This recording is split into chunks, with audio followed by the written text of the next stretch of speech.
السلام علیکم ورحمۃ اللہ وبرکاتہ۔ قال اللہ تبارک و تعالیٰ فی الکلام المجید والفرقان الحمید فاعوذ باللہ من الشیطان الرجیم بسم اللہ الرحمن الرحیم ان اللہ ملائکۃ یصلون علی النبی یا ایھا الذین آمنوا صلوا علیہ وسلموا تسلیما اللهم صل علی محمد وعلی آل محمد كما صلیت علی ابراہیم وعلی آل ابراہیم انک حمید مجید اللهم بارک علی محمد وعلی آل محمد كما بارکت علی ابراہیم وعلی آل ابراہیم انک حمید مجید رب اشرح لي صدری ویسر لی امری واحلل عقدۃ من لسانی یفقهوا قولی رب زدنی علما۔ الحمدللہ، اللہ تعالیٰ کے فضل و کرم اور احسان و سرفرازی سے اللہ تعالیٰ نے ہم کو پھر مل کے بیٹھے اور کلام الہی کے تعلق سے کچھ غور و فکر کرنے کے لیے توفیق عطا فرمائے، ہم اس کے ممنون و مشکور ہیں۔ آج اللہ کے فضل و کرم سے ہم سورہ تین کے تعلق سے تھوڑا غور و فکر کریں گے۔ یہ سورہ جو ہے 95 ہے، اس کے صرف 8 آیات ہیں، صرف 8 آیتیں ہیں، ایک رکوع ہے۔ اس میں پہلے اللہ تعالیٰ جو ہے قسمیں جو کھائے ہیں 4 چیزوں کے ہیں۔ یہ پہلے 3 آیتوں میں ہے، اعوذ باللہ من الشیطان الرجیم بسم اللہ الرحمن الرحیم والتین والزیتون وطور سینین وہذا البلد الامین۔ اس کے یہ قسمیں کھانے کی بات، چونکہ ہم اس کے پہلے ڈسکس کر لیے کہ قسموں سے ایک مطلب کیا رہتا ہے کہ جب اللہ تعالیٰ کسی چیز کی قسم کہتے ہیں تو وہ گواہی کے لیے پیش کرتے ہیں یا ان کی اہمیت بیان کرنے کے لیے کہتے ہیں۔ تو اس قسموں کے تعلق سے ہم ڈسکس کیے تو میں پھر دوبارہ نہیں کرتا۔ تو اس میں اللہ تعالیٰ یہ 4 چیزوں کی قسمیں کھانے کے بعد جواب القسم کیا ہے؟ چوتھی آیت میں جواب القسم ہے کہ اللہ تعالیٰ فرماتے ہیں کہ لقد خلقنا الانسان فی احسن تقویم۔ اللہ تعالیٰ نے انسانوں کو جو ہے بہت خوب حسین طریقے سے اللہ تعالیٰ نے ان مخلوقات میں اللہ تعالیٰ نے انسانوں کی تخلیق کی ہے جو بہت بلند اور احسن ہے۔ اور اس میں جو 4 قسمیں کھائے ہیں تو اس میں مختلف تفاصیل میں مختلف ڈسکشن کریں گے، تو میں اس کے ڈسکشن میں نہیں جانا چاہتا ہوں۔ پہلی چیز جو ہے وہ 3 یعنی انجیر فگ اس کی ہے، زیتون سے اولیو ہے معلوم ہے، اور طور سینا سے وہ پہاڑ ہے جہاں موسیٰ علیہ السلام اللہ تعالیٰ سے 10 کمانڈمنٹ جہاں ملے ہیں، اور طور سین وہذا البلد الامین، اور یہ امین شہر ہے جہاں اطمینان ہے، امن ہے، سلامتی ہے، اور وہ شہر سے مراد مکہ ہے۔ تو یہ 4 چیزوں کے تعلق سے ہے۔ بعض مفسرین نے کہا کہ انجیر سے مطلب یہ کہ انجیر کے تعلق سے وہ ڈسکس کیے ہیں، زیتون کے تعلق سے اس کے خوبیاں بیان کیے ہیں کہ اس پھل سے کیا مراد ہے اور اس سے کیا فوائد ہیں، تو اس کا بہت زیادہ ڈسکشن بھی کیے ہیں۔ مگر ہم زیادہ مفسرین نے کہا کہ یہ تو صرف پھلوں کے نام لیے گئے، مگر اس کے پیچھے جو ہے وہ اصل چیز قسم اس چیز کی کھائی گئی جس سے امپورٹنس ہے، تو وہ انشاءاللہ ہے۔ مگر زیتون اور انجیر کے تعلق سے کچھ تھوڑا سا میں انشاءاللہ اپنے واٹس ایپ پہ میں آپ کو ڈیٹیل بھی بھیجا دیتا ہوں کہ یہ دونوں چیزوں میں کتنے فائدے ہیں ان کے، انسان کے لیے جو میڈیکل بینیفٹس ہیں اور صحت کے لیے کیا ہے، وہ سارے وہ بھی اس کو بھی غور کر لیں گے۔ مگر اصل مقصد ہاں اس صورت میں جو ایک قسم کھائی گئی وہ صرف پھلوں کے تعلق سے نہیں کہی، بلکہ اس کے پیچھے ایک بیک گراؤنڈ ہے۔ وہ بیک گراؤنڈ کیا ہے؟ انجیر جو ہے وہ اس کے تعلق سے یہ ہے کہ آپ کو پتہ ہے نا، آدم علیہ السلام نے جب پھل کے نہ کھانے کا وقت حکم دیا گیا تھا، پھر وہ اس درخت کے قریب مت جاؤ بولے تو گئے وہاں کا وہ درخت پھل کھا لیے، تو اس کے بعد ایک دم ان کے اعضاء ظاہر ہو گئے۔ تو آدم علیہ السلام بی بی حوا نے کیا کیا، وہ وہاں کے جو درخت تھے وہ پتوں سے اپنے آپ کو کور کیے ہیں، اور بعض مفسرین نے کہا کہ وہ جو پتے تھے وہ فکس کے پتے تھے، انجیر کے پتے تھے، جن سے انہوں نے اپنے پارٹس کو چھپانے کی کوشش کی۔ یہ تو صرف مینشن کیا گیا تو اس لیے میں نے بیان کر دیا۔ اور اصل چیز وہ ہے کہ نوح علیہ السلام کا جو کشتی تھی وہ آ کر جو ٹکی ہے، وہ جو پہاڑ پہ جو ٹکی ہے اس کے تعلق سے کہا گیا ہے کہ وہ پہاڑ وہاں ہے، اور اس کے تعلق سے ڈسکس زیتون سے اولیو مراد ہے، مگر زیتون کے پیچھے بیک گراؤنڈ میں کیا ہے، وہ عیسیٰ علیہ السلام کے تعلق سے ڈسکشن کیا ہے، کیونکہ وہ جو جہاں جا کر جس پہاڑ کے اوپر انہوں نے بیان کیا تھا بنی اسرائیل کے لوگ، جو لوگ پھر ان کو بلا کر وہاں کہا کہ دیکھو ایسا یہ چیز ہے ورنہ تمہارے اوپر مصیبتیں آئیں گے. وہ کہہ دے جیسا آپ کو پتہ ہے نا، حضور اکرم صلی اللہ علیہ وسلم نے بھی قریش کے لوگوں کو جمع کیا تھا، اپنے خاندان والوں کو کہا کہ پہاڑ کے اوپر کھڑے کے کہا کہ دیکھو اگر میں تم کو کہوں کہ ادھر سے ایک بڑی آرمی آنے والی ہے تو تم سہم کہیں گے نہیں. تو یہ ایسا میں اگزامپل دے رہا ہوں کہ اسی قسم کی بات تھی عیسیٰ علیہ السلام نے بھی کہی تھی، اور اس کے ڈیٹیلز آپ کو تو بائبل میں بھی مل جائیں گے، دوسری جگہ پہ ملیں گے، جو انہوں نے وہ وہاں ایک تقریر کی تھی، تو اس کے لحاظ سے وہ زیتون کہتے تھے. تو یہاں میں بیان کرنا چاہ رہا ہوں. اور پھر طور سینہ سے مراد ہے سو موسیٰ علیہ السلام کا ہے، اور بلد الامین کے تعلق سے دو پیغمبروں کے نام ہیں، ایک ابراہیم علیہ السلام ہے، ایک ہمارے پیارے نبی حضور اکرم صلی اللہ علیہ وسلم. دونوں کا تعلق اس مکے سے ہے. تو یہاں جو ہے جو 5 پیغمبروں کے ڈیٹیلز آئے ہیں ان کو اولو العزم الرسول بھی کہا گیا ہے. سو آپ دیکھیں گے تو سورہ احقاف جو ہے سورہ 46 ہے، اس کی آیت نمبر 35 میں ذکر کیا گیا ہے کہ اولو العزم پیغمبر. تو یہ اولو العزم 5 پیغمبر ہے، اور اتفاق سے سورۃ التین میں جو ہے یہ پانچوں کے جو ہے ڈیٹیلز آ گئے ہیں. اس میں ایک اشارہ ہے ہمارے لیے، تین ہے اور زیتون ہے، طور سینہ ہے، بلد الامین، یہ تعلق سے ہے. تو میں جو ہے ان جو اولو العزم پیغمبر ہیں ان کے تعلق سے ہم پہلے کئی مرتبہ ڈسکس کیے ہیں، مگر میں مختصر سے طرح سے پھر آپ کو یاد دہانی دلا دیتا ہوں. سب سے پہلے ہم نوح علیہ السلام کے تعلق سے غور و فکر کریں گے.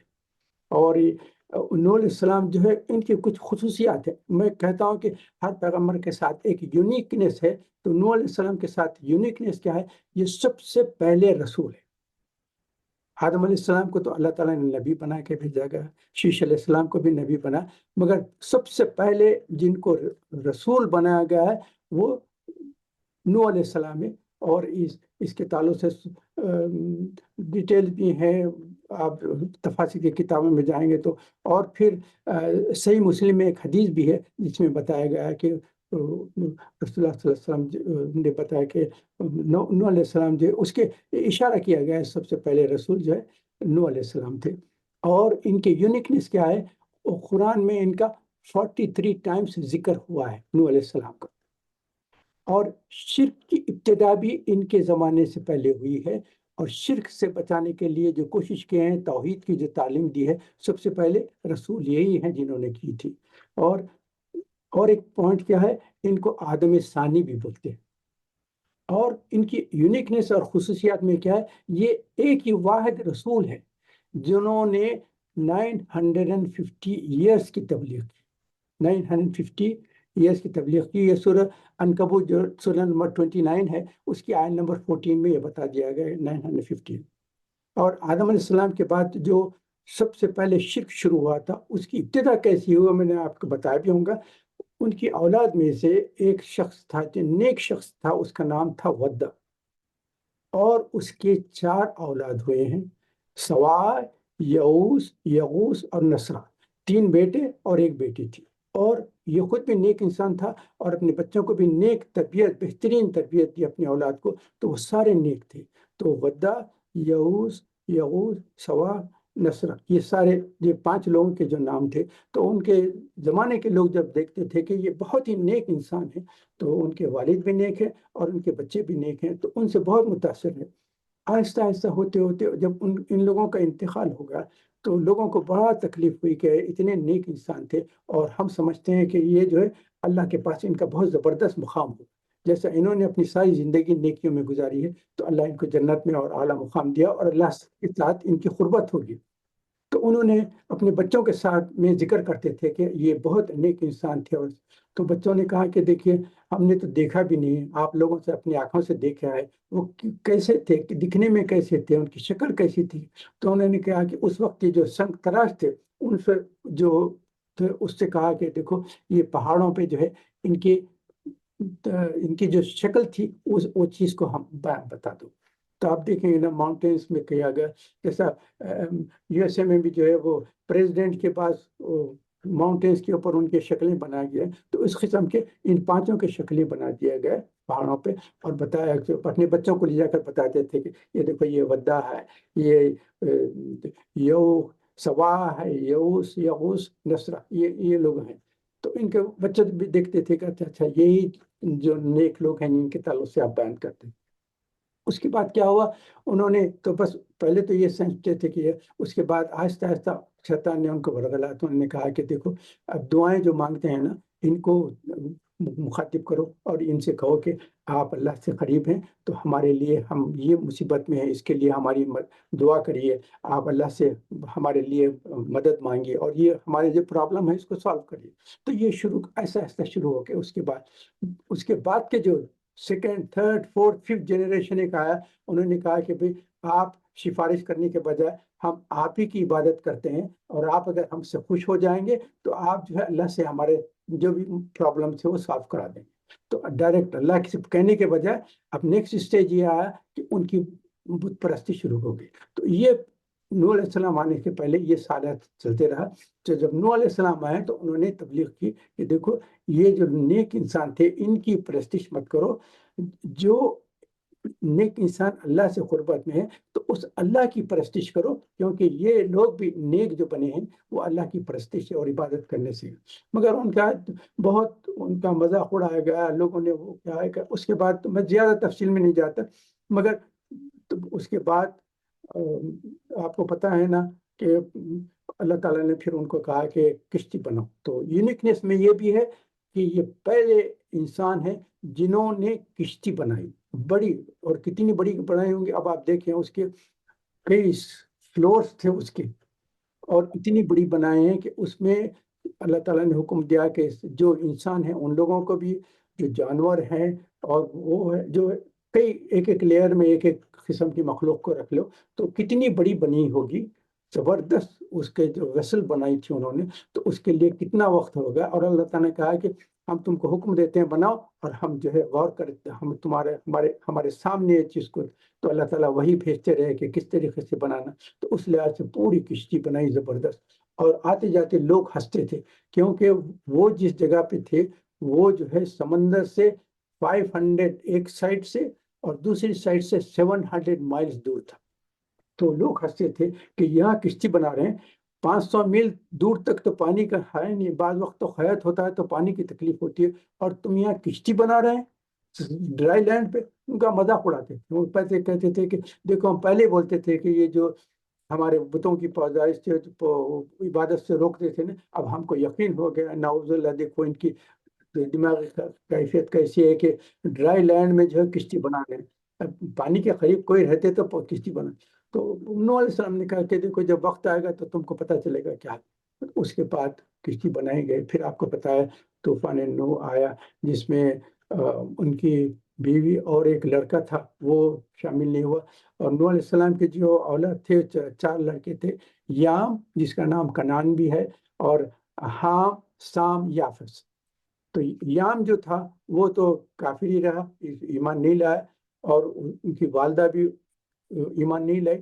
تو طوفان نوح سے جو لوگ غرق ہو گئے، تو یام بھی غرق ہو گیا، اور نوح علیہ السلام کی جو بیوی جو ایمان نہیں لائی تھی وہ بھی غرق ہو گئی، مگر حام، سام، یافس 3 بچے ان کے رہے۔ اور کہتے ہیں کہ ٹوٹل مختلف تفاسیر کتابوں میں آیا، کسی نے کہا کہ 30 تھے، کسی نے کہا کہ 40 لوگ ایمان لائے۔ تو 950 ایئرس کی جو انہوں نے اس میں صرف 40 لوگ ایمان لائے۔ نوح علیہ السلام کے تعلق سے آپ کو بتا دوں، 40 سال کی عمر میں اللہ تعالیٰ نے ان کا اظہار نبوت فرمائی، ان کو تبلیغ کا حکم جو دیا وہی آئی ہے 40 سال کی عمر میں، جیسا حضور صلی اللہ علیہ وسلم کو 40 سال کی عمر میں اظہار نبوت ہوئی تھی، نوح علیہ السلام کو بھی 40 سال کی عمر میں اظہار نبوت ہوئی۔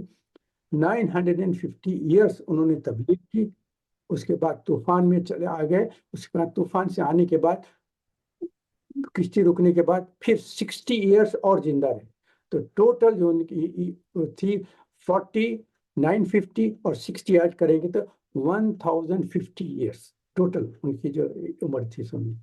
تو یہ سارا ہوا۔ اس کے بعد جب اللہ تعالیٰ نے جب پورے لوگ غرق ہو گئے تو کئی زمانے تک کشتی چلتے رہے۔ اس کے بعد اللہ تعالیٰ ان کے حکم دیا کہ اب پانی تو رک جا، تو اوپر سے جو بارش ہو رہی تھی وہ بھی رک گئی، اور نیچے سے جو پانی آ رہا تھا وہ پانی کو بھی اللہ تعالیٰ نے زمین کو حکم دیا، تو پانی جذب نہیں ہوا بلکہ جیسا پانی جب ہم جیسا پانی گلاس میں لے کر ہم پیتے ہیں نا، ویسی زمین نے اس کو اب سوالو کر لیا، پانی جذب نہیں ہوا، سوالو کیا، سوالو کرنے سے بالکل ڈرائی لینڈ ہو گئی، اور یہ کشتی ٹکی ہے جودی جو پہاڑ تھا اس کے اوپر ٹکی ہے، وہاں سے اترے ہیں، اترنے کے بعد جو کام کیے ہیں وہ یہ بیان کر دیتا ہوں۔ سب سے پہلے سجدہ شکر ادا فرمایا، اس کے بعد اس جگہ پہ ایک عبادت کی، ایک مسجد بھی تعمیر کی۔ تو سب سے پہلی جو مسجد بنی خانہ کعبہ آدم علیہ السلام نے بنائی تھی، اس کے بعد جو دوسری مسجد بنی ہے وہ جودی پہاڑ پہ نوح علیہ السلام نے بنائی تھی۔ یہ تفسیر ضیاء القرآن میں ہے، وہاں سے میں کوٹ کر رہا ہوں۔ تو اس کے بعد یہ جو ہے 10th آف محرم کو سیٹل ہوئی تھی، تو اس لحاظ سے یہ جو ہے نوح علیہ السلام 10th آف محرم کو روزہ رکھا کرتے تھے شکرانے کے لیے، جیسا کہ موسیٰ علیہ السلام بھی 10th آف محرم کو جو ہے بنی اسرائیل کو لے کر آ گئے تھے، تو ہر 10ویں محرم کو روزہ رکھا کرتے تھے۔ یہ روزہ جو ہے شکرانے کا روزہ تھا۔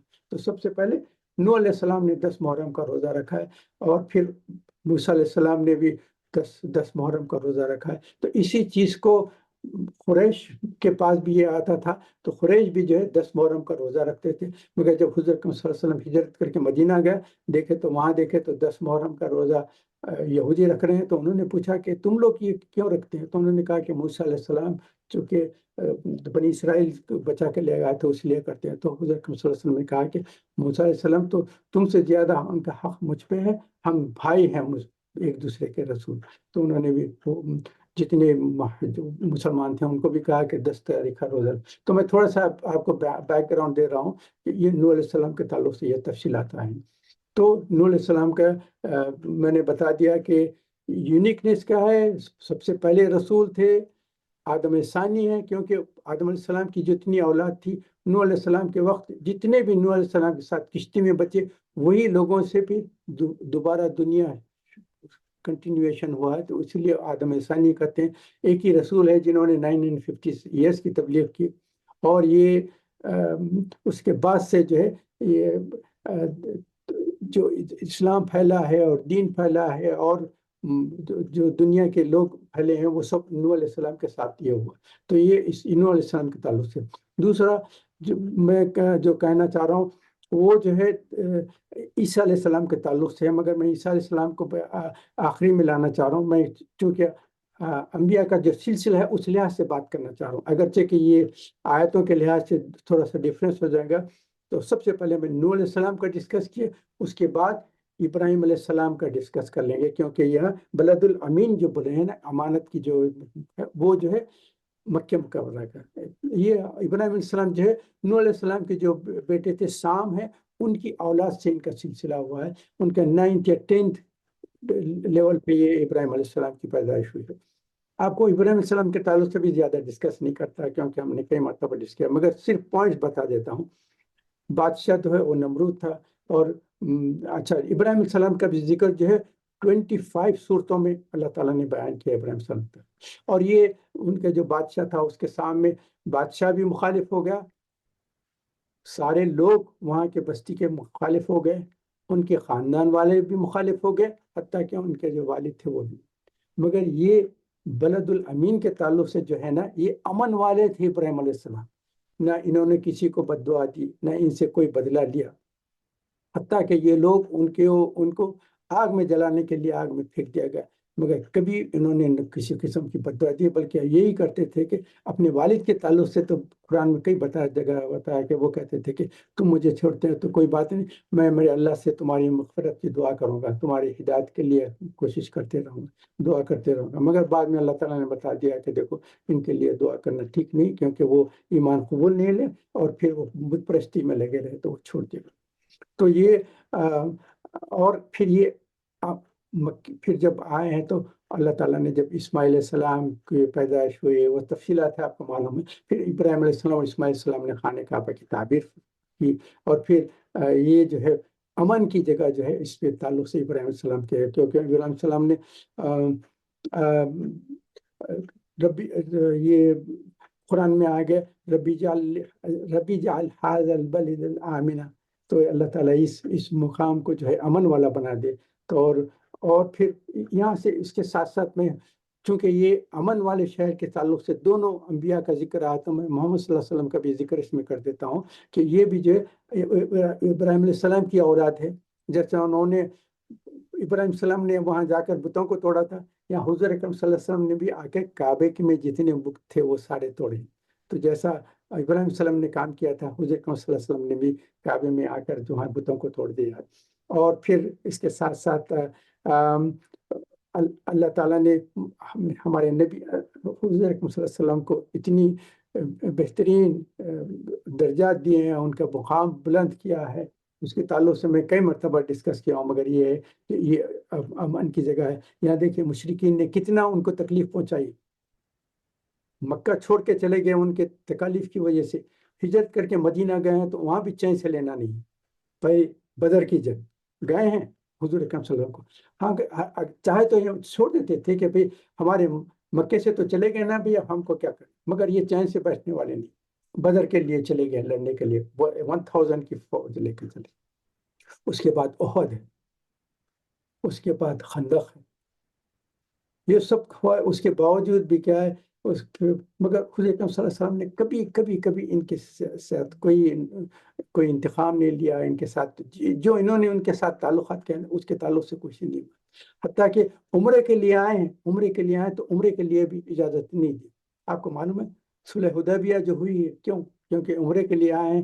دیکھیں تو کو پتا ہے کہ ہم احرام کے ساتھ ہیں، جانوروں کو لے کے آئے ہیں، صرف عمرہ کرنا چاہیں. نہیں آپ نہیں کر سکتے، آپ کے لوگ سب یہ صلح حدیبیہ تو اس لیے ہوئی نا. اس کے بعد کہتے ہیں یہ سب ہونے کے باوجود پھر 6 ہجری میں جو ہے حضور اکرم صلی اللہ علیہ وسلم جو تشریف آئے ہیں تو وہ صلح حدیبیہ، تو اس کے بعد پھر فتح مکہ میں 10,000 کا جلوس لے کر حضور اکرم صلی اللہ علیہ وسلم فوج لے کر آئے، مکے میں داخل ہو گئے. اب یہ کوئی لڑنے کے قابل نہیں ہے. یہ دیکھ لیے کہ بھئی اب آئے ہیں تو اب تو ہمارا جو ہے قصہ ختم ہونے والا ہے. تو بعض صحابہ تو سامنے جا کر پکار رہے تھے کہ حضور اکرم صلی اللہ علیہ وسلم کے سامنے بھاگ کے الملحمہ الملحمہ، آج تو جو ہے ان لوگوں کے گوشت کے جو ہے ٹکڑے ٹکڑے کر دیے جائیں گے، ان سے انتقام لیا جائے گا، انہوں نے جو ہے ہم کو تکلیف ہے. حضور اکرم صلی اللہ علیہ وسلم نے کہا ادھر آؤ کیا ہے؟ نے کہا کہ نہیں، الملحمہ نہ کہو، المرحمہ کہو، اللہ تعالیٰ کی رحمت نازل ہو. تو گئے ہیں. تو اس کے بعد حضور اکرم صلی اللہ علیہ وسلم کیسا جا رہے ہیں؟ ہاتھیں جھکے ہوئے، گردن نیچی، نظریں نیکی، اللہ تعالیٰ کا شکر ادا کرتے الحمدللہ الحمدللہ. اس کے بعد سارے مشرکین جمع ہو گئے. جب دیکھے کہ اتنا بڑا ہے، اب دیکھے کہ آج تو ہمارا جو ہے بالکل ٹکڑے ٹکڑے ہو گئے، گردنیں کاٹ کے یہاں بالکل خون بہا دیا جائے گا، کیونکہ ہم نے جو طریقے سے استعمال کیا ہے، بدر میں ہے، احد میں ہے، خندق میں ہے، اور پھر عمرہ بھی کرنے نہیں دیے، اور ان کے ساتھ کیسی دشمنی کی ہے. تو آج یہ لوگ آئے ہیں تو انتقام، کیونکہ اس زمانے کے ایام جاہلیہ میں یہی رہتا تھا نا کہ جو آپ کے ساتھ جو سختی کرے گا، نقصان پہنچائے گا، جو تکلیف دے گا، جب آپ کے پاس حکومت آ جاتی ہے تو وہ لوگ اپنی حکومت سے اس کا بدلہ لیتے. مگر یہاں کیا تھا، یہاں امن کا جو شہر ہے. حضور اکرم صلی اللہ علیہ وسلم سے جب انہوں نے کہا کہ اب آپ ہمارے ساتھ کیا کرنا چاہتے ہیں، حضور اکرم صلی اللہ علیہ وسلم نے کہا میں وہی بات کرتا ہوں جو یوسف علیہ السلام نے اپنے بھائیوں سے کیا، لا تثریب علیکم اليوم، آج اس دن کے لیے کوئی بدلہ نہیں، کوئی تمہارے سے پوچھ نہیں کرے گا، کوئی نقصان نہیں پہنچائیں گے، کوئی تمہارے قتل و غارت کے خون نہیں بنائیں گے. تم لوگوں کو جو ہے جیسا یوسف علیہ السلام نے اپنے بھائیوں کو معاف کر دیا تھا، میں بھی معاف کرتا ہوں. حتیٰ کہ اگر کوئی لڑنے کے لیے ہمارے پاس آئیں گے تو ہم ان کا بدلہ لیں گے. تو آپ کو پتہ ہے نا، اس وقت فتح مکہ کے وقت صرف 1 گھنٹے کے لیے حضور صلی اللہ علیہ وسلم نے فرمایا کہ 1 گھنٹے کے لیے یہاں قتل و غارت کی اجازت کا جو تھا اس میں منع تھا. تو ایک ایکسیپشن فار 1 آور دیتا ہوں کہ دیکھو اگر کوئی ہمارے سے حملہ کرنا چاہے تو ہم اس کا بدلہ بھی لے سکتے ہیں، قتل بھی کر سکتے ہیں، ان سے لڑ بھی سکتے ہیں. اس کے بعد کہہ دیا کہ یہ 1 گھنٹے کے بعد، نہ اس سے پہلے یہاں قتل و غارت کی یا خون کی اجازت تھی، اور نہ اس کے بعد کبھی قیامت تک کے کوئی یہاں قتل و غارت یا خون نہیں ہوگا. تو یہ چیز تھی. اور پھر مکے کی جو سرحد ہے، زمین ہے، وہ امن کی ہے.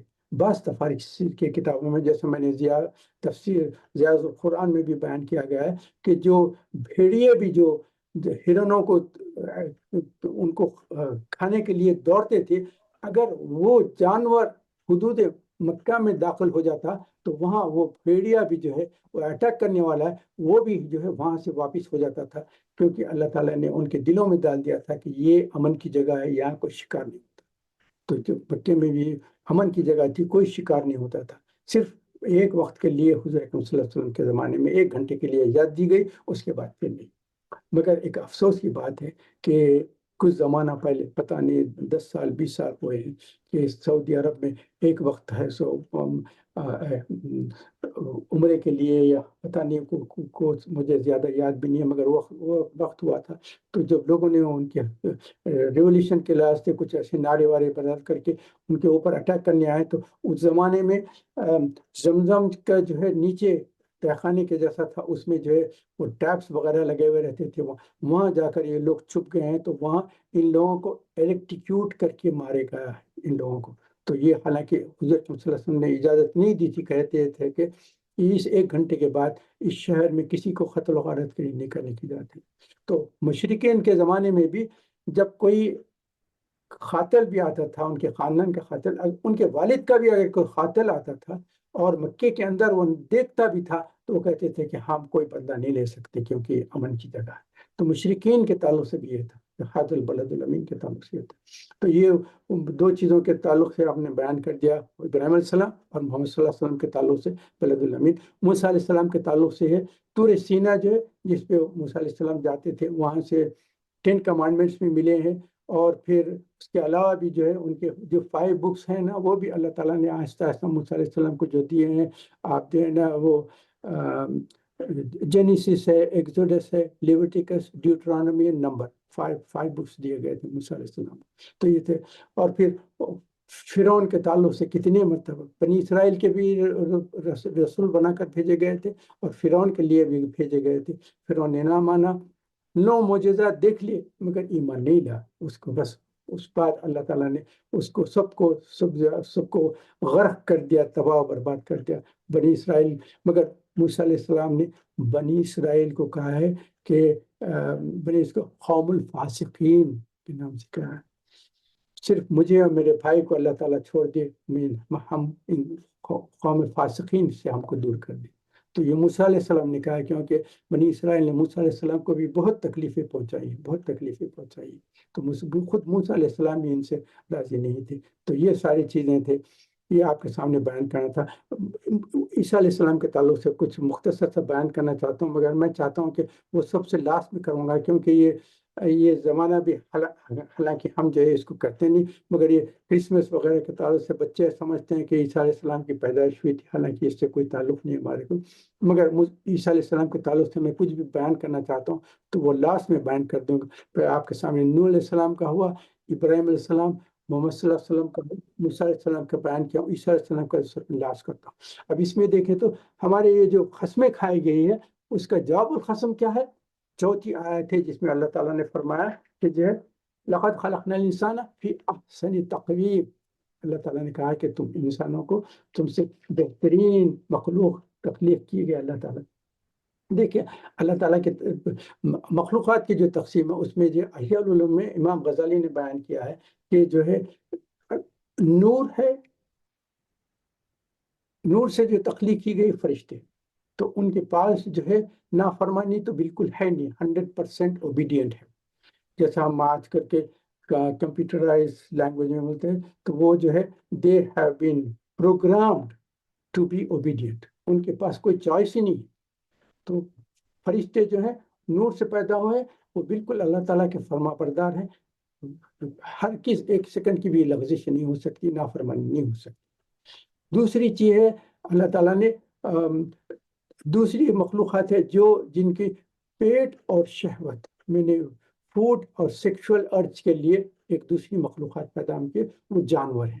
جانوروں میں کوئی نہ نور ہے، نہ ان کے پاس کوئی عقل سے کوئی سوچ سمجھ کے کوئی ایسی چیزیں عبادت کرنا ہے، کچھ نہیں۔ وہ اللہ تعالیٰ نے جو ان کو توفیق دی ہے وہی چیز کرتے ہیں۔ پتے بھی ہیں، جھاڑ بھی ہیں، درخت بھی ہیں، وہ بھی اللہ تعالیٰ کی فرما برداری میں لگے ہوئے ہیں۔ مگر جانور جو ہیں ان کے پاس پیٹ اور شہوت 2 چیزیں، ان کا مین انٹرسٹ کیا ہے؟ فوڈ ہونا ہے اور سیکس، بس that is, they don't care for anything else. مگر انسانوں کو تعلق کیا ہو؟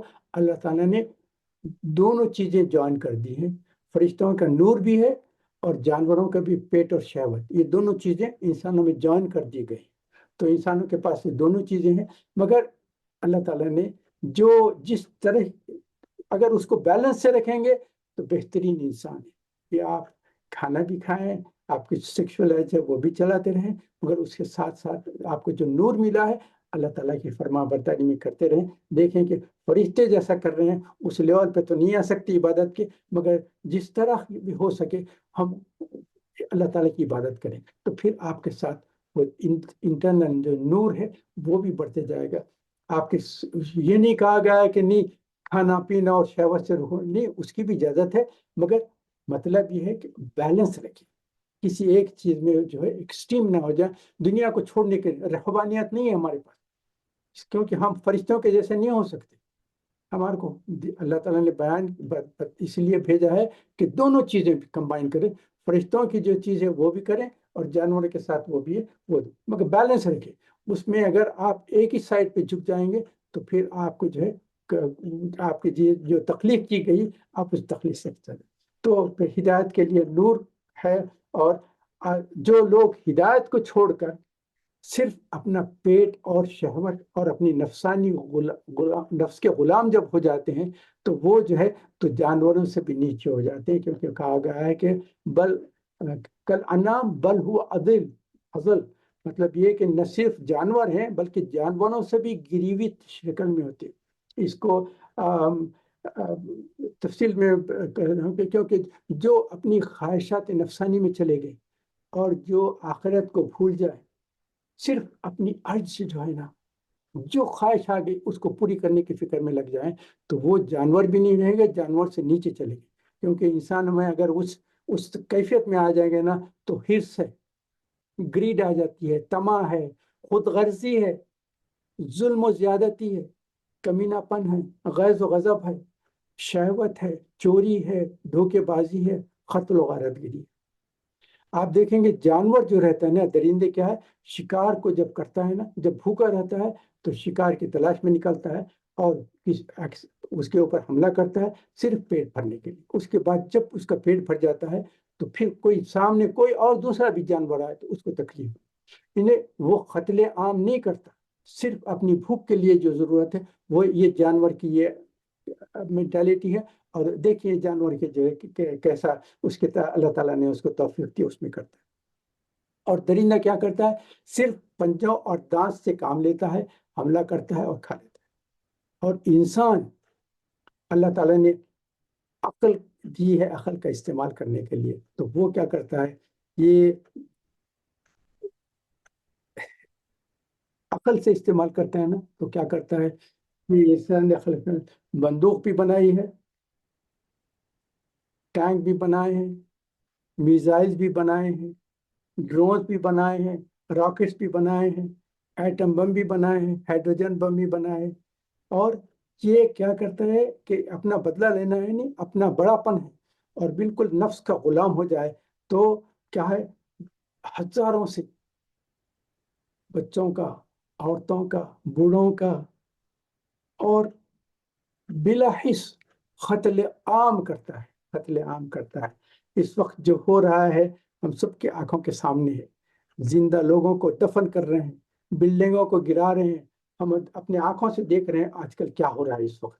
تو یہ کیا ہے، اس آیت کو دیکھا تو میں ایسا دکھ رہا ہے کہ یہ آیت جو ہے ہمارے لیے آج کی جو حالات ہو رہے ہیں اس میں دیکھے ہے، یہ آیت کیا ہے، ثم رددناہ اسفل سافلین.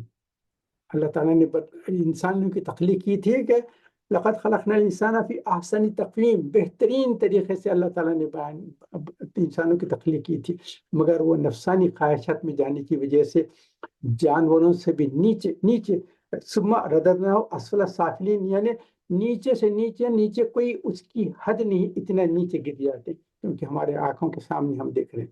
خیر ان کا تو چھوڑیے، پچھلے حالات میں بھی دیکھیں کیا کیا ہوا تھا. اصحاب الخدود کے تعلق سے بھی ہم نے پڑھا تھا نا، آپ اس کے پہلے ہم جو تفسیر کیے تھے تو اس میں سے اصحاب الخدود تھے جو سورۃ البروج میں ہم نے جو ڈسکس کیا. اس میں کیا تھا، بڑے بڑے گڑھے کھود کر اس میں آگ لگائی اور جو ایمان والے اللہ کی پرستش کرنے والے تھے ان کو پکڑ پکڑ کر آگ میں پھینکے، اور جب ان کی باڈیاں آگ میں جلتے ہوئے چیخ پکار کر رہے ہیں تو اس کے کناروں پہ بیٹھ کے شرابیں پیتے ہوئے خائخیں لگاتے ہوئے دیکھ رہے ہیں کہ دیکھو کیسا یہ لوگ جل کے ختم ہو رہے ہیں، چیخے مارے. تو وہ یہ چیز ہے، لوگوں کو تکلیف پہنچا کر اس کا مزہ لے رہے ہیں. یہ چیز آج بھی کل بھی ہو رہی ہے کہ وہاں فلسطین میں بمباری کر رہے ہیں، وہ کر رہے ہیں، اور اس کے جو ہے ٹی وی پہ اور وہ جو اسکرینز پہ آتے ہیں تو وہ دیکھ کر گھر میں بیٹھے ہوئے وہ شرابیں پیتے ہوئے دیکھ کر ہنس رہے ہیں کہ دیکھو ان لوگوں کو ہم کیسا قتل و غارت ہی کر کے ان کو یہاں سے بالکل نیست و نابود کر رہے ہیں. ہزاروں لاکھوں کروڑوں سے بچے بھی ختم ہو جا رہے ہیں، عورتیں بھی ہیں، بیوائیں اور بوڑھے بھی ہیں، ڈسیبل پیپل ہے، سب لوگوں کو ختم کر رہے ہیں، دواخانوں کو تباہ کر دے رہے ہیں تاکہ ان کا علاج نہ ہو، اور بیٹھے ہوئے اپنے گھر میں کھا رہے ہیں، پی رہے ہیں اور ڈرنک لے رہے ہیں اور ہنس رہے ہیں اور مذاق اڑا رہے ہیں، اور ان کو ذرا بھی ان کے احساس نہیں ہے. اگر کوئی جانور بھی رہتا، جانور بھی کوئی ایسا کرتا تھا کہ جیسا میں نے بیان کیا، جانور تو صرف اپنی کھانے کے لیے لے گا، دوسرے کے بعد میں قتل عام تو نہیں کرے گا. تو یہ اصحاب الاخدود کا تھا. اس کے بعد کچھ حال پہلے ہم دیکھے ہیں بوسنیا میں کیا ہوا، حملہ کیے، اٹھائے، اور پھر لوگوں کو ان لائن میں کھڑا کر کے پوروں کو شوٹ کر کے ان کو جو ہے زمین پہ پھینک دیا گیا. یہ ایسے درندگی کی ہے. اب اس وقت چائنا میں بھی یوگرٹ جو کمیونٹی ہے ان لوگوں کو بھی مسلمانوں کو قید خانوں میں ڈال دیے، ان کے ساتھ ظلم و زیادتی ہو رہی ہے. اور برما میں جو میانمار جو جو بنگالی جو لوگ تھے، مسلمان تھے، ان کے ساتھ بھی کیسا ہوا ہے. اور پھر کشمیر میں، انڈیا میں ہو رہا ہے، اور جہاں جگہ دیکھیں مسلمانوں پہ ظلم و زیادتی ہو رہی. اور یہ صرف کیا ہے، اپنی ایگو کے لیے، اپنی نفس کی غلامی کے لیے. یہ خیال ہی نہیں ہے کہ کیا ہونے والا ہے، اگر ان کو، کیونکہ آخرت پہ کوئی خیال ہی نہیں. اور اللہ تعالیٰ کہتے ہیں کہ انسانوں کی جو تخلیق کی تھی، بہترین تخلیق کی، یہی جو اس کے جواب القسم تھا نا، لقد خلقنا الانسان فی احسن تقویم. اللہ تعالیٰ نے بہترین جو تخلیق کی ہے. دیکھو اللہ تعالیٰ نے کتنے نعمتیں عطا فرمائی ہیں، آنکھ دیے ہیں، کان دیے ہیں، ناک دیے ہیں، ہونٹ دیے ہیں. جانوروں کو کیا ہے، کھانا کھانا ہے تو گردن نیچی کر کے نیچے سے کھانا اٹھا کے کھانا پڑتا ہے. اور اللہ تعالیٰ نے انسانوں کی تخلیق کی، وہ بیٹھے ہوئے کھانے کو اٹھا کر اپنے منہ میں. اور پھر ناک جو ہے ہونٹوں کے قریب ناک دے دی گئی ہے تاکہ آپ جو غذا کھا رہے ہیں وہ فوری آپ کی ناک سینس کر لیتی ہے کہ وہ کھانے کے قابل ہے یا نہیں. کچھ اس میں سے گندگی ہے اور اس کی اسمیل آ رہی ہے کہ سڑ گئی ہے، خراب ہو گئی، تو فوراً ناک بتا دے گی کہ یہ کھانے کے قابل نہیں، فوری آپ اس کو چھوڑ دیتے. اللہ تعالیٰ کی کتنے نعمتیں ہیں. آنکھیں دیے بہترین، آپ جو ہے صبح سے شام تک دیکھ سکتے ہیں. کان دیے ہیں. سب سے زیادہ چیز کیا، عقل عطا فرمائی ہے. اللہ تعالیٰ نے عقل دی ہے جس سے انسان سوچتا ہے. اور جو ہے سب سے بہترین تخلیق ہے سورۃ الرحمن میں، جیسا الرحمن علم القرآن خلق الانسان علم البیان. علامہ البیان. اللہ تعالیٰ نے سب تخلیقات تو سب کی ہیں، مگر اللہ تعالیٰ فرماتے ہیں کہ میں نے انسان کی تخلیق کی. اور انسان کی تخلیق کرنے کے بعد سب سے اہم چیز کیا تھی، اس کے بعد جو ہے علامہ البیان، اس کو جو ہے کمیونیکیشن، برین کو یوٹیلائز کرنے کی طاقت عطا فرمائی. اور سب سے بہترین چیز بیان کرنے کی کیا ہے، القرآن الکریم. تو قرآن کریم کو جو ہے بیان کرنے کی سب سے بہترین چیز ہے، یہ اللہ تعالیٰ نے بیان کیا تھا. الحمدللہ.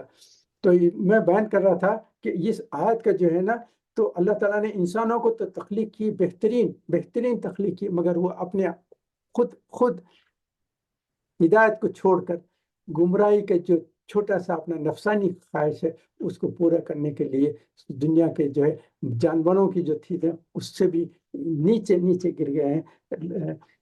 تو یہی بیان کر رہا تھا کہ میں تو یہاں جو ہے سما رددنا اسفل سافلین، مگر اس کے ساتھ ساتھ اللہ تعالیٰ فرماتے ہیں کہ اس کے بعد اللہ تعالیٰ کی سنت ہے کہ جہاں اللہ تعالیٰ جو نافرمانوں کا ذکر کرتے ہیں اور جہنم میں جانے والوں کا ذکر کرتے ہیں، اس کے ساتھ ساتھ اب جو نیک انسان ہیں، ایمان والے ہیں، جو نیک کرتے ہیں ان کا بھی دل رکھتے ہیں، تسلی دیتے ہیں، تسکین دیتے ہیں. اور جن لوگوں نے حقیقی ایمان لائے اور اس کے بعد عمل صالح کرتے رہیں گے، ان کو اللہ تعالیٰ بے انتہا اجر دے گے. الا الذین آمنوا وعملوا الصالحات فلہم اجر غیر ممنون. جنت کے لازوال نعمت عطا فرماتے ہیں. اور اس کے پہلے ہم نے کئی مرتبہ ڈسکس کر دیا ہے کہ جنت کی جو نعمتیں ہیں وہ کبھی ختم ہونے والی نہیں. اور ایک حدیث میں ابو ہریرہ رضی اللہ عنہ فرماتے ہیں کہ جب ہر انسان کو اللہ تعالیٰ جنت اور جہنم دونوں بھی بتا دیں گے. جنتیوں کو بتا دیں گے کہ جہنم میں یہ تمہارا مقام تھا، مگر تمہارے کو اللہ تعالیٰ نے اپنی رحمت سے ہدایت عطا فرمائی، جس کو تمہوں نے قبول کر لیا اور ہدایت کے راستے پہ چلے گئے، تو تم کو جو جہنم کا جو گھر تھا وہ تمہارا گھر، اس میں نہیں جائیں گے، یہ جنت میں جانے والے ہیں۔ اس کے بعد دوزخیوں کو بھی بتا دیں گے کہ جنت میں تمہارا ایک مقام تھا، اگر نیک عمل کرتے تو تم کو بھی یہ مقام ملتا تھا، لیکن تم نے نافرمانی کی، ناشکری کی اور اپنے نفسانی خواہشات پہ چلے، لوگوں پہ ظلم و زیادتی کی، سارے مخلوقات پہ کتنا ظلم و ستم کیا، لوگوں کو زندہ ختم کر دیا، تباہی بربادی کر دیے، گھروں کے گھر تباہ کر دیے، علاقے کے علاقے تباہ کر دیے، اچھے لاکھوں لوگوں کو جو ہے بالکل بغیر کسی وجہ کے ان کو قتل و غارت کی کرے، تو آج تمہارا مقام یہ جہنم کا ہے۔ تو وہ دیکھ کر افسوس کرتے رہیں گے، اور جنتی اللہ کا شکر ادا کریں کہ اللہ تعالیٰ آپ نے جو نعمت عطا فرمائی، ہدایت عطا فرمائی، اس کی وجہ سے ہم جہنم کے اس گھر سے بچ گئے، اور یہ آپ نے اللہ تعالیٰ نے ہم کو اب یہ بہترین عطا فرمائی۔ اور آخر میں جو ہے فما یکذبک بعد بالدین، یہ آیت نمبر 6 ہے، تو یہ جو ہے یہ کیا ہے؟ آخرت کا انکار کرنے والے، کیونکہ آخرت کا یوم الدین جو بولتے ہیں نا وہ ضرور ہے۔ اس کا اندازہ ہمارے آیت نمبر انکار آخرت کرنے کو سمجھا جا رہا ہے کہ اگر آخرت نہ ہو تو پھر اللہ تعالیٰ کی صفات میں اللہ تعالیٰ کا ایک نام ہے العادل، انصاف کرنے والا۔ اب دیکھیں اگر آخرت نہ ہو تو جو دنیا میں ظلم و زیادتی اور دھوکہ، غضب، چوری، قتل و غارتگی اور سارا کرے، اور دنیا کے سارے جو آشائش ہیں لے، اب وہ جو ہے ایک حال ہی میں ایک مرا 100 سال کی عمر میں، کھایا پیا ملینئر، خوب دنیا کے سارے لذتیں اٹھا لیا، اس کے بعد 100 سال کی عمر میں مر گیا، تو اگر اس کو پھر کوئی اس کا حساب کتاب نہ ہو تو ظلم و زیادتی کر کے لاکھوں لوگوں کو تباہ کرنے والا، تو پھر تو اس کے ساتھ پھر کوئی انصاف نہیں ہوا۔ اور اس کے علاوہ اس کے مقابل میں دیکھیں تو جو انسان تکالیف میں گزرا ہے اپنے اللہ تعالیٰ کی فرما برداری میں، سارے احکام کی پابندی کرتے، اس کے سارے تکالیف جو برداشت کیا، وہ بھی ساری عمر یہ تکالیف سے گزرتے ہوئے احکام کی پابندی کرتے ہوئے اگر مر گیا، تو اس کے بعد اگر کوئی آخرت نہ ہو تو یہ تو بہت ظلم و زیادتی ہوگی۔ تو اللہ تعالیٰ جو ہے العادل ہے، تو ان سارے چیزوں کا بدلہ ایک وقت ہونا ضروری ہے۔ جس نے دنیا میں ظلم و زیادتی کی اس کا بدلہ ملے گا، اور جو دنیا میں جو ہے نیک کام کرے، اللہ تعالیٰ کی فرما برداری کرے، ان کا بھی بدلہ ہونا۔ تو اسی لیے تو اللہ تعالیٰ کا وہ ایک ناموں میں سے ایک نام ہے العادل، جو دنیا میں ظلم و زیادتی، دھوکے، مال گزار اور قتل و غارت کیا تو اس کا بھی بدلہ ملے گا، اور جو یہاں تکلیف میں مبتلا رہے، سارے مظالم کو اور اللہ تعالیٰ کی فرما برداری میں، اس کی عبادتوں میں گزرا ہے، تو پھر اس کو اگر بدلہ نہ ملے تو کیسا ہوگا؟ تو اسی لیے تو اللہ تعالیٰ آخرت میں یوم الدین ہے، جہاں حساب کتاب کے دن ہے، جس کا مالک صرف اور صرف اللہ تعالیٰ ہے۔ اس دن اور کسی کی کوئی ملکیت نہ ہوگی، صرف اللہ تعالیٰ کی ملکیت ہے۔ اور آخری آیت جو ہے اس میں آٹھویں آیت، اس میں سوال ہے کہ وہ سب حاکموں سے بڑا حاکم نہیں ہے، بادشاہوں کا بادشاہ نہیں، شہنشاہوں کا شہنشاہ نہیں، مالک یوم الدین ہے۔ تو جب یہ آیت پڑھتے تھے، یہ آیت اعوذ باللہ من الشیطان الرجیم سے آخری آیت، الیس اللہ بأحکم الحاکمین، کیا نہیں ہے اللہ تعالیٰ سب حاکموں سے بڑا ہے؟ تو یہ جو ہے حدیث کی کتابوں میں، ترمذی میں ہے، ابو داؤد میں ہے، بہقی میں ہے، حضور اکرم صلی اللہ علیہ وسلم نے فرمایا کہ جب تم بھی یہ آیت پڑھیں گے الیس اللہ بأحکم الحاکمین، فوری کہیں بلا وانا ذالک من الشاہدین۔ تو ہم کو بھی ایک عادت رہنا چاہیے، کیونکہ میں اس کئی مرتبہ آپ کے سامنے بیان کیا ہوں، سورہ واقعہ پڑھیں گے، سورہ رحمان پڑھیں گے، اور دوسرے کئی ہیں کہ جہاں بھی اللہ تعالیٰ جب سوال کرتے ہیں تو فوری اس کا جواب دینا، کیونکہ ہم جب قرآن پڑھ رہے ہیں تو اللہ تعالیٰ سے بات چیت کر رہے ہیں، تو اللہ کوئی چیز پوچھ رہے ہیں تو فوری ہمارا کام کیا ہے؟ جواب دینا ضروری ہے۔ تو یہاں جب پڑھیں گے نا، آئندہ سے جب بھی آپ پڑھیں گے سورۃ التین، تو علیہ اللہ بأحکم الحاکمین، تو جب بھی یہ آیت پڑھیں گے تو کہنا بلا وانا ذالک من الشاہدین، کیوں نہیں، ہم اللہ تعالیٰ آپ احکم الحاکمین ہیں، ہم گواہی دیتے ہیں کہ آپ احکم۔ تو اس تعلق سے بیان کرنا تھا۔ اب اس میں ایک چھوٹی سی چیز بیان کر کے آپ کے سامنے پھر عیسیٰ علیہ السلام کی طرف سے کچھ چھوٹی سی بات بیان کر دیتا ہوں۔ یہ تفسیر قرطبی ایک ہے، اس میں سورت 3 کی آیت آئی تھی، تو اس میں بتاتے ہیں کہ ایک خلیفہ تھا ابو جعفر منصور کے نام سے، تو اس کا ایک وزیر تھا، اس کا نام تھا عیسیٰ بن موسیٰ۔ تو یہ ایک وقت کیا ہوا کہ اس کی بیوی بہت ہی خوبصورت، انتہائی حسین تھی، تو ایک وقت چودھی رات کے چاند میں چاندنی میں بیٹھے ہوتے، وہ کبھی چاند کو دکھ رہا ہے، کبھی بیوی کو دکھ رہا ہے، دکھ کے کہتا ہے کہ ان لوگوں کی باتیں بھی دیکھیے، جو بات کرتے تھے نا، ان کو یہ بھی خیال نہیں تھا۔ بعض وقت ہم بھی کیسی بات کرتے ہیں کہ اگر کوئی 100% چیز ہے تو کہتے ہیں کہ یہ بالکل صحیح ہے، اگر نہیں ہے تو میں اپنے ہاتھ کاٹ لیتا ہوں۔ مطلب یہ تو نہیں کاٹتے ہیں، مگر اس کا مطلب یہ ہے کہ یہ 100% کریکٹ ہے۔ تو اس نے جب چاند کو دیکھا اور بیوی کو دیکھا تو بیوی کے حسن سے بہت متاثر تھا، تو اس نے فوری کہا کہ اگر تم چاند سے زیادہ حسین نہ ہو تو تمہارے پہ 3 طلاق۔ مطلب یہ کہ وہ بیان کرنا چاہتا تھا کہ دیکھو چاند کی جتنی خوبصورتی ہے اس سے زیادہ خوبصورتی تمہارے پاس ہے، اگر نہیں ہے تو تمہارے پہ 3 طلاق۔ وہ ایسی بیان بات کرنے میں بول دیا، وہ خیال بھی نہیں کیا کہ اس کا کیا مطلب ہو سکتا ہے۔ بیوی نے جیسے سنا پردہ کر لی اور اندر چلے گئی۔ انہوں نے کہا کہ آپ نے مجھے 3 طلاق دے دیے، اب آپ میرے لیے حرام ہے، آپ کے پاس نہیں آ سکتا۔ اب وہ رات میں پریشانی سے ہوا کہ اتنی حسین بیوی کو میں نے کیسا باتوں باتوں میں طلاق دے دی۔ دوسرے دن ابو جعفر خلیفہ جو منصور تھا اس کے پاس جا کر کہا کہ یہ میرے ساتھ ایک پرابلم ہو گیا، اب میں کیا کروں؟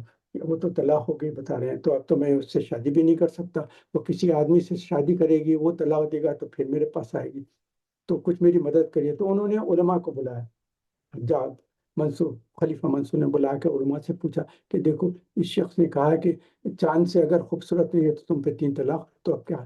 تو جتنے علماء تھے انہوں نے کہا کہ بھی چاند کی خوبصورتی کے سامنے تو انسان کی کوئی خوبصورتی نہیں ہو سکتی۔ سبھی علماء نے کہا، ایک عالم بیٹھے تھے خاموش تھے، تو جب خلیفہ نے سب سے پوچھا آپ کو یہ بول دیا، تو وہ خاموش بیٹھے تھے، ان سے پوچھا کہ آپ کیوں جواب نہیں دیتے، آپ بھی کچھ بولیے۔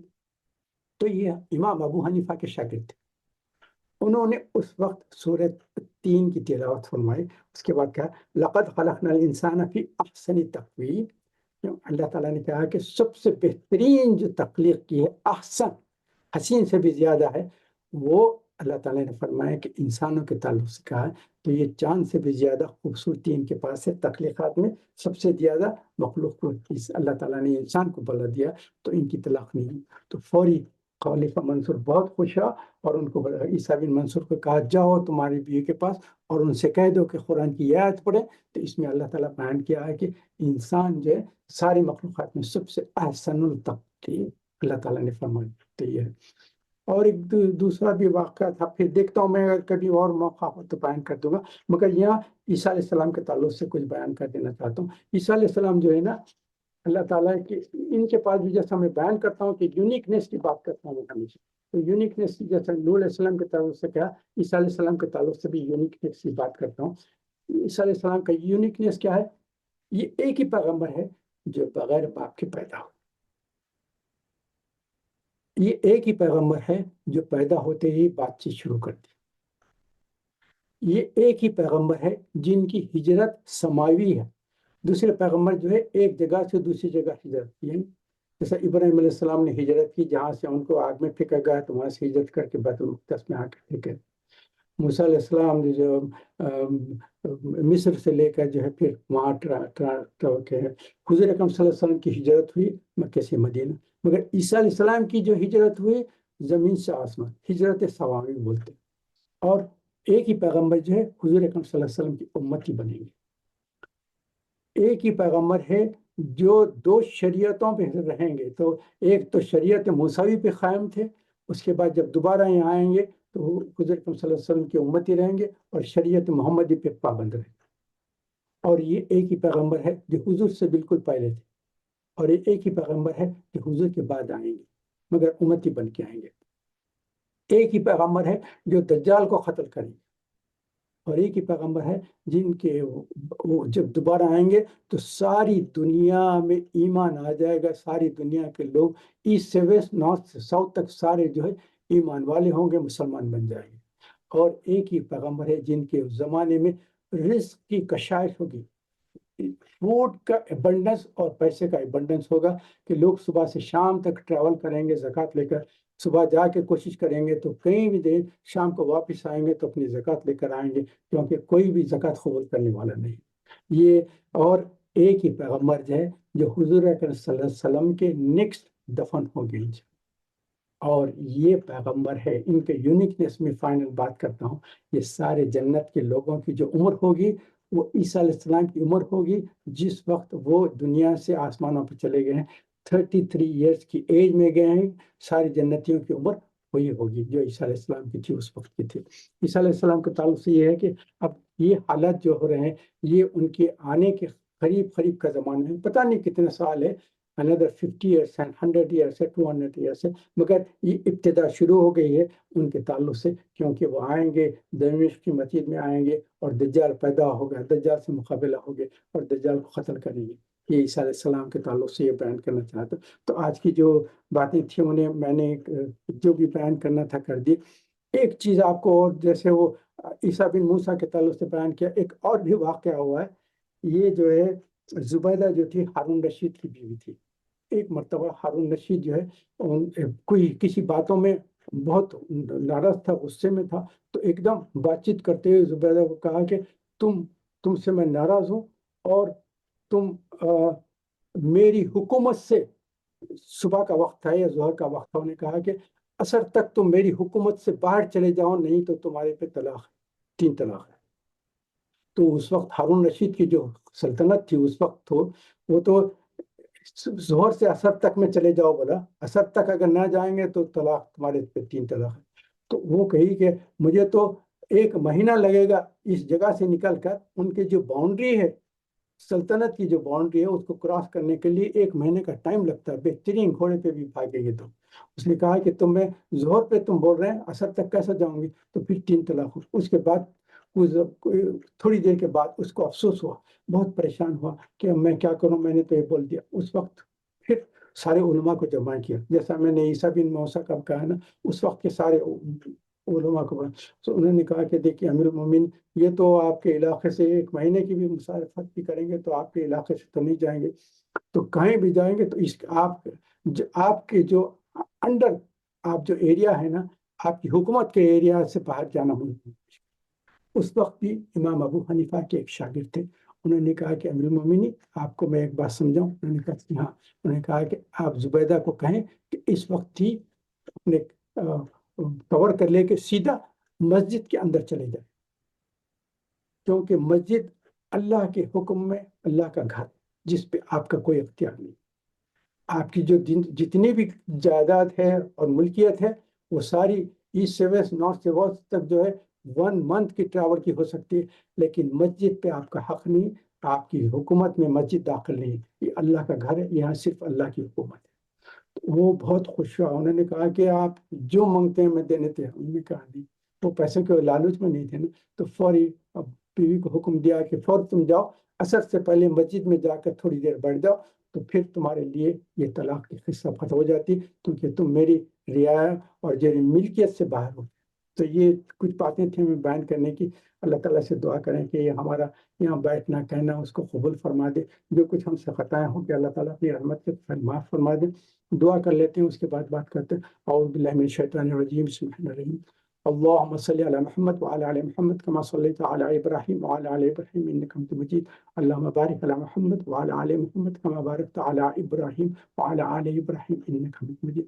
اللهم إني أسألك إيمانا كاملا ويقينا صادقا وعملا متقبلا ودعاء مستجابا ونذر رحمة وفضلا دائما وأجرا عظيما وعلما نافعا كاملا واسعا ورزقا حلالا طيبا ولسانا ذاكرا وقلبا خاشعا وقلبا صابرا وقلبا صادقا وقلبا شاكرا وقلبا منورا وتوبة نصوحا وتوبة قبل الموت وراحة عند الموت ومغفرة بعد الموت والعفو عند الحساب والفوز بالجنة والنجاة من النار.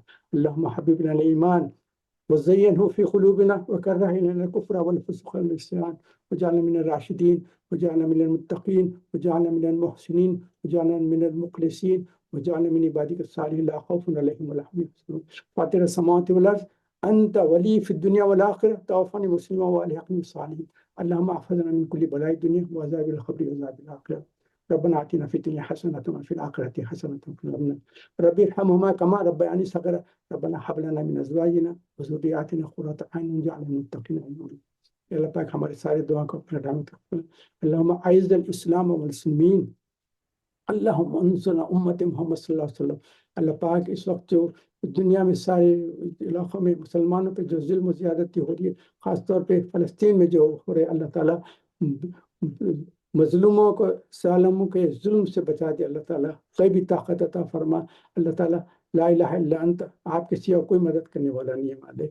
آپ اپنی رحمت برکت نازل فرمائیں، ان کی مدد فرمائیں. اللہ تعالیٰ ہم سب مجبور و محتاج ہیں، آپ کے سوا کوئی مدد کرنے والا نہیں ہے. اللہ تعالیٰ ان کی مدد فرمائیں.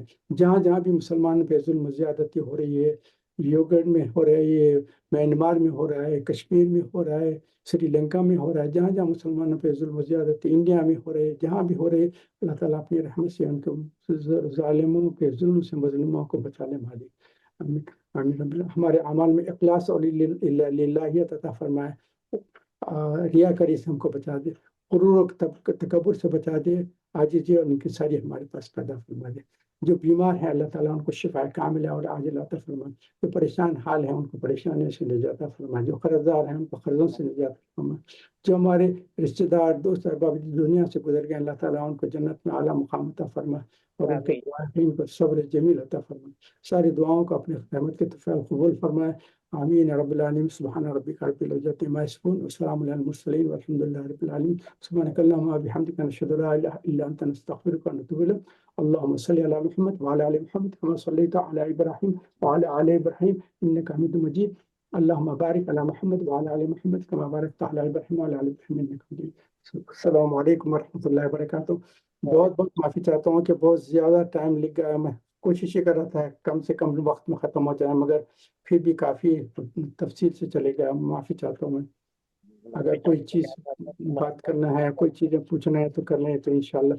اور وہی بھائی آپ کو خاص خاص سلام ہمارا، اور آج سے آج ملاقات ہو رہی ہے، پھر کل تو آپ حیدرآباد چلے جائیں گے انشاءاللہ. پھر تو ملاقات ہوگی ہونے کے بعد انشاءاللہ. جزاک اللہ. آپ کچھ نیو ایئر کے سیلیبریشنز کے بارے میں 1-2 منٹ ہمارے کو بولیے. اس کے تعلق سے میں آپ ہی سے ریکویسٹ کرتا ہوں. نیو ایئر نیو ایئر کیا بھائی، ہمارے تو every day we wake up is a new day for us. اللہ کا شکر ادا کرنا ہے کہ آج آنکھیں کھولتے اللہ تعالیٰ نے ایک اور دن عطا فرما دیا. جو ہمارے ساتھ بہت سارے ایسے تھے جو آج صبح میں ان کی آنکھ نہیں ہوشیار ہوئی، وہ تو ختم ہو گئے. آج اللہ تعالیٰ نے پھر ایک دن دیا ہے جس میں ہم کو توفیق دے گا، تو انشاءاللہ آج کے دن بھی کمائیں گے اور یہ ہمارے لیے آخرت کے لیے ذخیرہ بنے گا انشاءاللہ.